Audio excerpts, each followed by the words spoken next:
Congressman Michael McCaul of Texas, the 10th District, who was chairman of Foreign Relations for years. Congressman, welcome back. I see you on Zoom. I know you're getting set to go to Ukraine, but for Iran, this situation, what are you hearing is the very latest?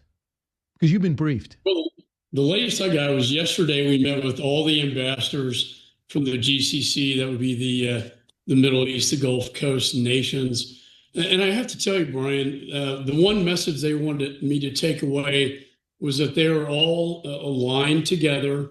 They are all supportive of the president and the United States in our policy. And I think that's very important, that our allies, our partners in that region, that we're all sticking together against Iran. I had the opportunity last night to be at the White House for dinner, and I talked to the president about this very issue, that he needs to stay strong.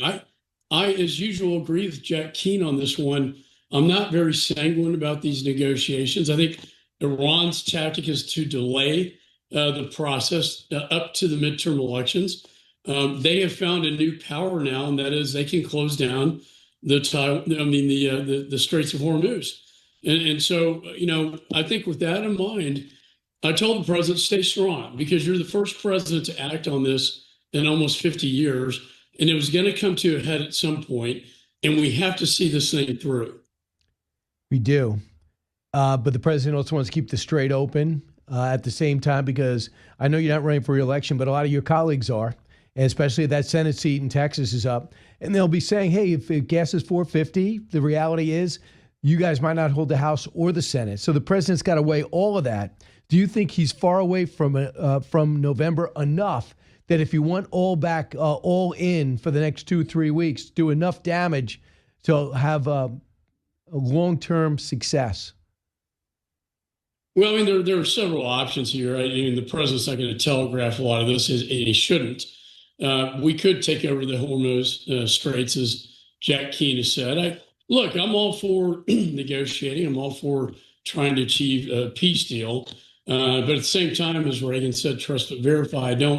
Iran has not a great track record. And as long as we're dealing with this regime, I think you're going to deal with someone who's not negotiating in good faith. But the vice president was there last night. I know his view is a little different from the president's. He really wants peace. We all want that. But we got to get the Straits of Hormuz open in the short term at a minimum here, because as you pointed out, I just filled my car up with gas, back in Austin, and, you're astounded by how much more expensive it is. And so the voter out there is, angry about that. They go to the grocery store, they're angry about the higher prices at the grocery store. So we understand the political dynamics here as well, but so does Iran. And I think that's why they would want to extend this as close to the midterm elections as possible. So I just think, first for your earlier point, I was just watching some of the Middle Eastern television through translation, and they were saying there's a bit of a schism between Saudi Arabia as well as another one of those nations who, Qatar, who are saying we might have a reapproachment conference and meeting with Iran, as opposed to the UAE, Bahrain, and Kuwait, who are standing strong with us. Have you noticed that schism? Interestingly, the meeting I told you about we had yesterday with the ambassadors, the one nation not in attendance was Qatar, and or Qatar, and that kind of speaks volumes. I think they like to play both sides. Yeah, they do. Kind of like ISI does in Pakistan. And Oman. So they kind of play both sides. Now, Oman was there. They said, we want you to know that Iran's trying to play us against each other, but that Oman stands with, the president and with the United States, and we're all aligned in this. One issue I brought up, Brian, with the ambassador from Oman is, you guys got to start working on a pipeline through Oman into the Gulf. So we're never dependent on the Straits of Hormuz, given Iran's capability to shut it down. Saudi Arabia has. I hear they're moving 8 million barrels a day through, I think it's the Red Sea, through the other direction, which they're worried about the Houthis cutting that off, but that's for another story. But in Right. the big picture, without giving away any intelligence, have you seen a military plan for taking over the strait, Congressman McCaul, that made you feel as though we were ready to implement it and would be effective? Uh, Of course, we have contingency plans for any and all operations, including the one you discussed. I have a great confidence in CENTCOM's capabilities. I think they did a tremendous job in the original strike. I would have preferred if they would have been able to go further and really finish the job, but we had a break for ceasefire negotiations. But in terms of our military, I have great confidence they can achieve that. Yes. he was the vice president yesterday, cut 33 with Laura.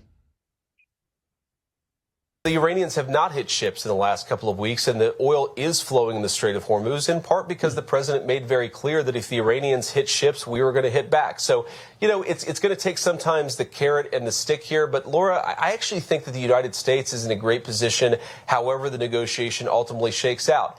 If the negotiation is successful, which obviously we want it to be successful, you have an Iran that is permanently transformed, that's not funding regional terrorism and instability, that has permanently given up on any nuclear weapons ambition, and that as a result is welcomed back into the world economy. That's a great outcome for the American people. It's a great outcome for the whole region. What is the likelihood of that last statement? If I can be honest with you, and I can at this juncture in my career, I'm not as sanguine as the vice president about all that. I don't think the straits are fully open. I don't think they're giving up on the proxies. As long as this regime is in power, we're going to have problems with Iran. And so, look, I'm an eternal optimist. I applaud the vice president for his optimism here, but I'm also eyes wide open on the situation.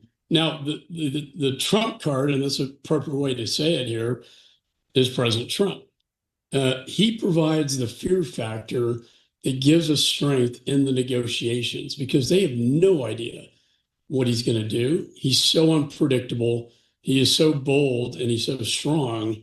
That is what should be helping the vice president in his negotiations. And I know, talking to the president last night, look, if they don't play ball in this, he's not shy about using force, and he will. Yeah, I think it's a joke when they say the president doesn't want to use force. Have they met him? Have you seen what he's done? Midnight Hammer, Soleimani, and now this. So, Chairman, I want to talk about Ukraine. I'm seeing these things on this video. They're running out of gas and oil in Russia. Evidently, they've done such a good job, Ukraine, in engineering their own long-range missiles that there's almost no major city not within their range. What are you hearing about Ukraine's push 4 years into this war? Well, here we are 4 years going on 5. That we were told 4 days to be over. I think Russia is the emperor has no clothes here. It's a paper tiger. I'm astounded at the remarkable strength of Ukraine against what we thought was a superpower. The innovation and technology that, quite frankly, we could learn things from how to counter Shahed drones. All the ambassadors I talked to yesterday, Ukraine is helping them counter the Shahed drones in the Middle East. And they're actually winning this thing. I'm going to be, can't get into for operation security purposes on the trip, but I will be observing drone activities. And the fact is, they are hitting Mariupol to get that back. Also, Crimea, they've cut off the land bridge, the energy. It's an isolated island now. They are hitting interior Russia and their oil and refinery. Putin is feeling the hurt right now. My hope is that Congress can get off its duff and pass strong sanctions against Putin, not to punish him per se, although I don't mind doing that, but to get him to the negotiating table so that the president can negotiate a good deal. Tougher sanctions would lead us down that path, and that'll be part of my visit and the reason why I'm going there. Do you think the president would sign it? I think given the right people in his ear and the right arguments, that he would. At the end of the day, he wants to be known as a peacemaker. If he has the opportunity to broker a peace settlement between Ukraine and Russia, he knows that's part of his legacy. It makes his presidency stronger. And I can think of no better way to do it than to put these tougher sanctions on Putin, especially the fact that that has been demonstrated by Ukraine that they can win this thing. They have pushed Russia out. The tide has turned. This is a time. So I'm going to ask you about Texas for a second. I thought that Senator John Cornyn is one of the classiest people I've met in or at Washington. I really prefer he'd be the nominee, but it's Ken Paxton. And they're in a flat-footed tie with James Tallarico, who's talented, but his beliefs seem to be, more suited for New York than Texas. Why are they tied? And what do you and I know Ted Cruz had a hard time too. He didn't waltz to re-election. So what do you think's going on? What is it going to take for Paxton to win in Texas? Well, first, I agree with your sentiments about John Cornyn. I was his deputy attorney general for 4 years. He and I have done a lot in Congress together. That's a big loss for the Congress. I don't think the voters back home realize how effective he's been. He was very close to being majority leader of the Senate. I know. Lost by 1 vote. I think the reason why it's so close is because, as I predicted, Paxton has so much baggage, and it was exposed during the primary. And now we're going through a sort of damage control crisis that has now been presented to us. I do think, though, that Tallarico, they call him Talfrico, by the way, in my state. He's bizarre. That he has not been defined. And these things work in a generic poll. They seem to be even. I think once Tallarico is defined with all of his strange interpretations of, his interpretation of God or gender stuff. I really think Texas, at the end of the day, is still a very right conservative state. And they're not going to elect somebody like this guy. So just to give you an idea, I know you're a very patriotic guy. As many people in this country aren't. Only 53% declare themselves to be very pro-American in America. I want you to hear some of the past statements from Democrats, including Tallarico, cut 12. We're not going to make America great again. It was never that great. The American flag is such a complicated symbol for most of us, and in many ways, like Jesus, like the cross, it's been co-opted and in some ways its true meaning has been betrayed. No, not God. That's in the Bible. Founding fathers did not live and die for this moment. I can't celebrate July 4th. We tired. We want some of this earth. That seems to be something that would resonate more than what we were seeing in Washington. I saw 10 states not show up to the state fair, to the national fair on the 4th of July. Congressman, as you leave the stage in D.C., what do you think? Well, State Fair in Texas, we get a day off from school. Is one of my favorite days of the year, Those statements actually make me sick to my stomach. Here's a picture of my dad. He was a bombardier on a B-17. This is the B-17 that bombed the Nazis. One, defeated the most evil force of mankind. I'm the son of a D-Day veteran. What they handed down to this country should be respected and appreciated. They handed down a better America to this country, to my generation, and patriotism ran in their bloodstream, in their veins.